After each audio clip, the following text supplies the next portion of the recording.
प्रमाण तू, है वीर का प्रमाण तू, ओठ जरा दहाड़ तू, पुकारता है राष्ट्र ये, पुकारती माँ भारती। अब नीति का अवलंब ले, हर भीति को अब त्याग तू, जाग तू, जाग तू, है वीर का प्रमाण तू, ओठ जरा दहाड़ तू।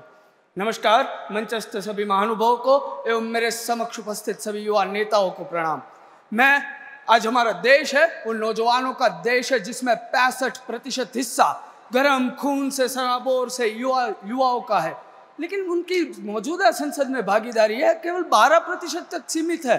आज मुझे ताज्जुब होता है कि जब इस देश की औसत उम्र 29 साल हो, लेकिन इस देश के नेता की औसत उम्र जब 65 साल निकल के आती है तो वे ताज्जुब खड़ा करता है, बड़ा प्रश्न खड़ा करता है इस देश की राजनीतिक परिस्थिति पे। और मैं आभार व्यक्त करना चाहता हूँ श्री राहुल कराड़ जी का और विश्वनाथ कराड़ जी का, जो इन परिस्थितियों से लड़ रहे हैं। भारतीय छात्र संसद व MIT SOG जैसे मंच से जो राजनेताओं को तैयार कर रहे हैं, उन्हें प्रोत्साहित कर रहे हैं, उन्हें मंच दे रहे हैं। साथियों, हमें समझना होगा कि हम क्यों जोर दे रहे हैं युवाओं को राजनीति में लाने के लिए, क्योंकि वो युवा ही होता है जो किसी भी देश व समाज में बदलाव का मुख्य वाहक होता है। इतिहास गवाह रहा है कि आज तक जितनी भी क्रांतियां हुई हो, चाहे वो राजनैतिक हो, आर्थिक हो, सांस्कृतिक हो, सामाजिक हो या फिर वैज्ञानिक हो, उनके मुख्य वाहक युवा ही रहे हैं। और इसीलिए राजनीति में युवाओं की सहभागिता विकल्प नहीं किंतु आवश्यकता हो चली है।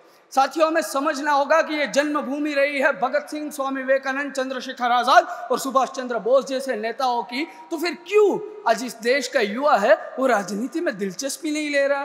क्यों युवा अपॉलिटिकल हो चुका है? तो जवाब है कि युवाओं को छात्र नेतृत्व का खात्मा हो चुका है, चुनावों में बाहुबली और धन्ना सेठों का वर्चस्व हो चुका है, और सबसे जरूरी बात पार्टिसिपेटरी डेमोक्रेसी का प्रोसीजरल डेमोक्रेसी में तब्दील हो चुका है। मतलब आप नारे तो लगा सकते हैं किंतु आप प्रश्न नहीं पूछ सकते, आप वोट तो दे सकते हैं किंतु आप पॉलिसी मेकर नहीं बन सकते, आप भीड़ का हिस्सा तो बन सकते हैं किंतु आप कभी भीड़ का कारण नहीं बन पाएंगे।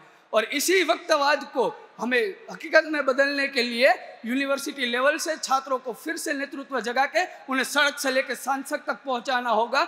यूथ विंग को केवल नाम का नहीं किंतु काम का बनाना होगा, और जो युवाओं को मौका दे रहे हैं ऐसे भारतीय छात्र संसद जैसे और भी मंचों का निर्माण करना होगा, तभी हम विश्व गुरु बन पाएंगे। और मैं अंत में अपने युवा साथियों से बस इतना ही कहना चाहूँगा, हो गई है पीर पर्वत सी पिघलनी चाहिए, इस हिमालय से कोई गंगा निकलनी चाहिए। सिर्फ हंगामा खड़ा करना मेरा मकसद नहीं है, कोशिश है ये सूरत बदलनी चाहिए।